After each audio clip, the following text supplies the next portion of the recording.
여호수아 9장은 특이한 이 말씀이 나오는데, 이 기브온 족속들이 이스라엘에 들어와서 그 화친을 맺고 그들 속에 거하게 되는 그런 장면이 나옵니다.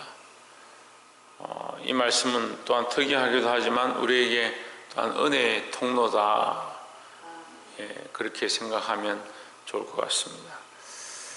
9장 1절에 요단 서편 산지와 평지와 레바논 앞 대해변에 있는 헷 사람과 아모리 사람과 가나안 사람과 브리스 사람과 히위 사람과 여부스 사람이 모든 왕이 이 일을 듣고 모여서 일심으로 여호수아와 이스라엘로 더불어 싸우라 하더라 했습니다. 이게 족속이 여러 족속인데 가나안 족속만 해도 7족속이나 되는데 그들이 한 마음이 됐다. 참 믿는 사람들이 한 마음 되기 힘든데 이거 믿지 않는 자들은 이런 데에 한 마음이 잘 되는 것 같습니다. 그러니까 악한 것들은 믿는 자들을 공격하고 하나님을 대적하는데 이게 일심이 잘 되는 거예요. 우리가 주일도 이 찬양을 했었는데 한 마음으로 마음을 같이 해서 일심으로, 옛날 가사는 일심으로서 힘써 나가자 이렇게 그런 찬송이었는데 요즘은 이제 한 마음으로 힘써 전진하자 이제 이렇게 가사를 바꿨죠. 어쨌거나 우리가 그리스도 안에서 한 마음이 되어야 합니다. 우리가 세상을 이기는 방법이 뭐냐? 네 경제력으로 이길 거냐? 아니면 우리가 무슨 능력으로 이길 거냐? 힘으로 이길 거냐? 그렇지 않다. 세상을 이길 수 있는 방법은 뭐냐? 그리스도 안에서 한 마음이 되는 것인데, 그리스도 안에서 한 마음이 된다는 것은 우리의 마음이 아니고 그리스도의 마음을 품는 것이다. 그래서 빌립보서 2장 5절 말씀 통해서 너희 안에 이 마음을 품으라 곧 그리스도 예수의 마음이니 했습니다. 예수의 마음은 뭐냐? 자기를 비우고 종형체를 가지고 하나님과 동등됨을 취할 것을 여기지 아니하고 죽기까지 복종하시되 십자가에 죽으십니다 라고 했습니다.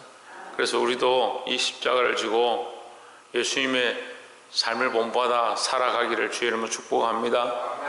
우리가 어떻게 하나 될 수 있느냐? 다 생긴 모양도 다르고 생각하는 것도 다르고 행동하는 것도 다르고 특징도 다르고 재능도 다 다른데 어떻게 하나가 되느냐? 그리스도를 머리로 할 때 하나 될 수 있는 겁니다. 우리는 그리스도를 머리로 한 각각의 지체라고 로마서 말씀을 통해서 분명히 말씀하셨습니다. 우리는 다 귀한 존재인데 왜 귀하냐? 그리스도 안에서 각 지체가 되었기 때문에 귀하다. 우리가 하나 되는 방법은 예수 그리스도를 머리로 하는 것을 다시 생각하는 것이다. 악한 것들을 우리를 향해서 일심으로 공격하려고 하는데 이 세상을 이기고 이 세대를 이기고 믿음으로 승리하는 방법이 무엇이냐? 예수 그리스도를 머리로 하는 삶이다. 오늘도 그리스도를 머리로 하고 그리스도를 바라보고 그 안에 섬으로 하나 되어지고 승리하는 저와 여러분 되기를 주의 이름으로 축복합니다. 두 번째 나눌 말씀은 3절에 보시면 기브온 거민들이 여호수아의 여리고와 아이의 행한 일을 듣고 꾀를 내어 자신의 모양을 꾸미되 헤어진 전대와 헤어지고 찢어져서 기운 가죽 포도주 부대를 나귀에 싣고 5절에 또 보면 그 발에는 낡아 기운 신을 신고 낡은 옷을 입고 다 마르고 곰팡이 난 떡을 예비하고 6절에 그들이 길갈 진으로 와서 여호수아에게 이르러 그와 이스라엘 사람들이 이르되 우리는 온 방에서 왔나이다. 이제 우리와 약조하사이다 했습니다. 이게 특이한 말씀이죠. 기브온 족속들이라고 하는 이 족속들이 이스라엘 백성 안에 이제 거하게 되는, 그 안에서 같이 있게 되는 장면이 나오는데, 다 7족속이 다 멸망하고 그들의 죄를 따라서 그 죄가 관영함으로 하나님 앞에 심판을 받는 장면이 가나안의 하나님의 관점, 이스라엘 백성의 관점에서는, 이스라엘 백성의 관점에서 보면 하나님께서 그들을 인도하셔서 가나안에 들어가게 하시는 그 언약을 지키시는 것이고, 하나님이 심판의 관점에서 보면 그들의 죄가 관영했기 때문에 그 죄의 대가를 치름으로 그 가나안 족속들이 멸망하게 되는 거죠. 그러니까 멸망하는 것이 마땅한데 이 기브온 족속들은 어떻게 하느냐? 이걸 꾸미고 와서 속이고 꾀를 냈다. 꾀를 해서 뭐합니까? 약조한다. 6절에 보시면 우리와 약조하사이다 했습니다. 약조한다 이 말은 뭐냐면 언약을 맺는다는데 카라트 베르트라. 카라트 베르트라 이 무슨 말이냐면 쪼갠다는 말이에요. 쪼갠다. 아브라함이 하나님과 언약을 맺을 때에 그 짐승을 잡고 그걸 쪼갰더니 햇불이 밤에 그 솔개들 쫓아내고 밤에 해질 무렵에 햇불이 내려와가지고 그 쪼갠 짐승 사이로 지나갔다. 이것이 뭐냐? 카라트 베리트다. 이 쪼갰다. 쪼갠 그 짐승 사이로 지나갔다. 쪼개져 버렸다. 이 짐승이 살았을 때는 자기 마음대로 행동하고 지가 알아서 살았는데 쪼개져 버리고 나서는 어떻게 하냐? 살 수가 없다. 생명이 없고 방법이 없다. 쪼개져 버렸으니까 이제는 더 이상 다시 살릴 수 없다. 붙이면 사는 게 아니잖아요. 쪼개버려서 끝났다는 거죠. 약조한다. 언약은 이런 거예요. 쪼개버렸다는 거예요. 이제 나의 인생, 내가 원하는 대로 살았던 인생은 쪼개버리고 끝내버리고 하나님이 거기 지나시고 하나님이 운동하시고 하나님의 역사 앞에 내 삶을 맡겨드리는 것이 언약이고 약조다라는 겁니다. 예수 믿는 사람들이 착각하는 게 있습니다. 세례받고 이제 나는 세례교인 되고 하나님 믿는 사람이 되었으니까 이제 내 마음대로 살면 되는구나. 이제 자유를 얻었구나. 그런 착각들 하는 거예요. 우리는 오히려 예수를 믿음으로 하나님의 은혜를 알면 알수록 그 말씀을 깨달으면 깨달을수록 더 그리스도 안에 구속되어지고 하나님 사랑을 더 알아가게 되는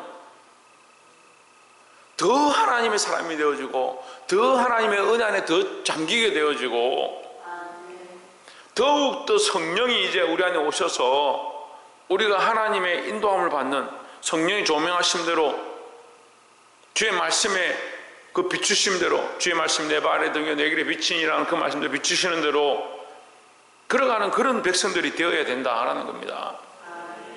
그래 이 기본 족속들이 특이한 게 뭐냐? 이 다른 족속들은 그걸 알면 알수록 더 자기들이 연합해서 자기들 마음대로 하는데 이들은 와서 이제 약조하고 오히려 자기들의 그 자존심과 자기들의 인생과 자기들의 족속들과 민족들이 다 쪼개져서 이제 뭐하냐? 우리의 권리 다 포기하겠다.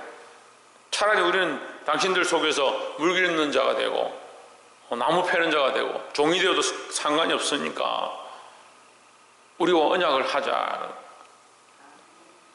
여러분 우리가 예수 믿고 구원받은 건요 무엇으로 갚을 수 없는 은혜입니다.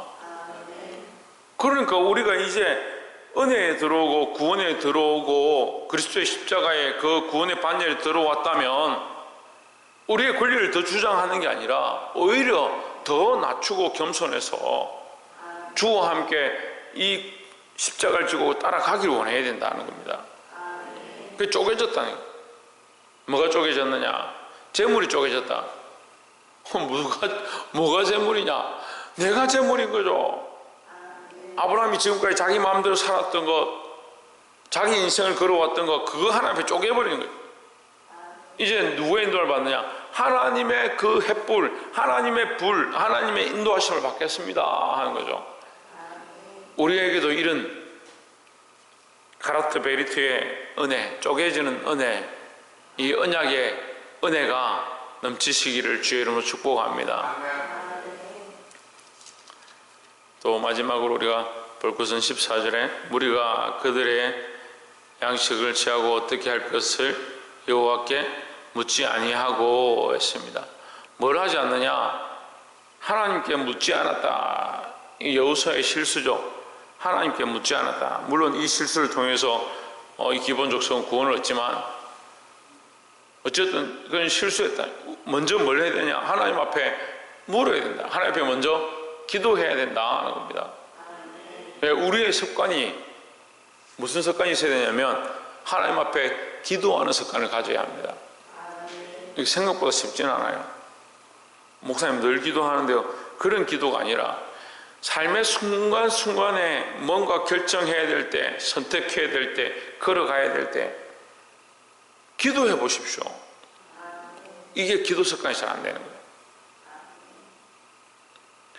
하나님 앞에 집중하고 하나님 원하시는 뜻이 무엇일까? 하나님의 응답은 무엇일까?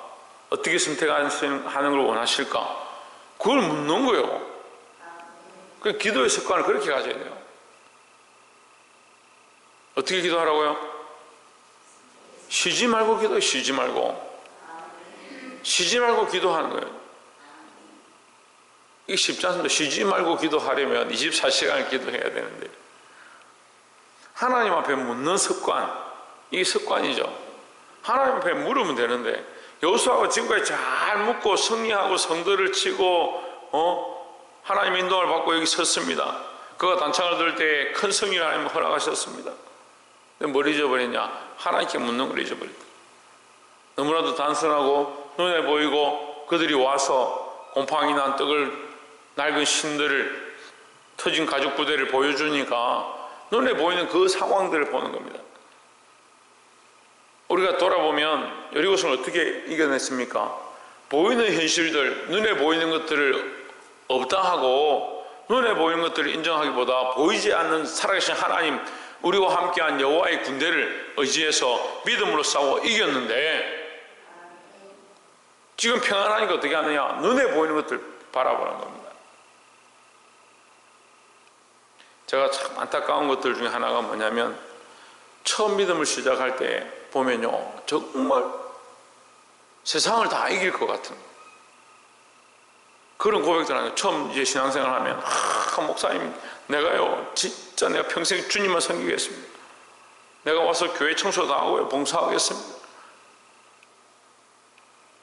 좀 신앙생활 할만하고 좀 살만하면 어떻게 하냐?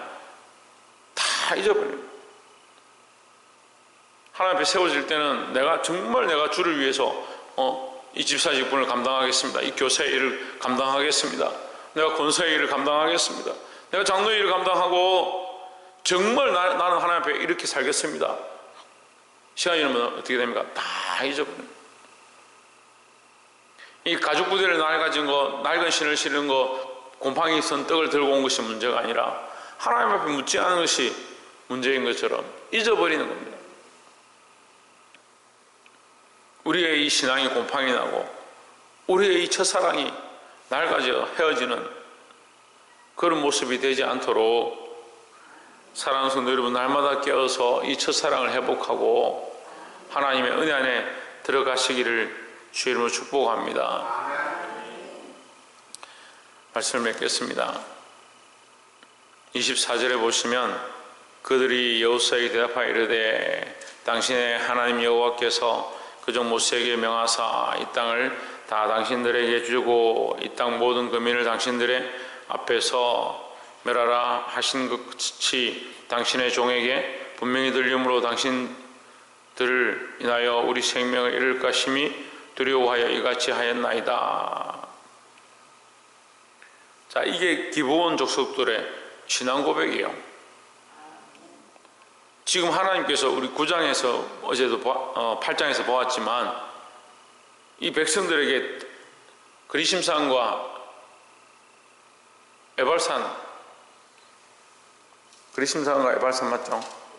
예, 에발산을 보이고 그 앞에서 율법에 기록된 모든 말씀을 가르쳐주고 하나님 행하신 것들을 들려주면서 선택해라. 둘 중에 하나 선택해라. 그런데 이 기본 족속들이 오히려 뭐라고 합니까? 그것이 신앙 고백하는 겁니다. 하나님께서 하셨습니다. 하나님께서 이스라엘 백성을 인도하셨습니다. 모세를 통해서 역사하신 것을 보았습니다. 오늘 이제 당신을 통해서 여호수아를 통해서 또 이스라엘 백성들을 통해서 이 성들과 이 가나안 땅을 치실 줄 믿습니다.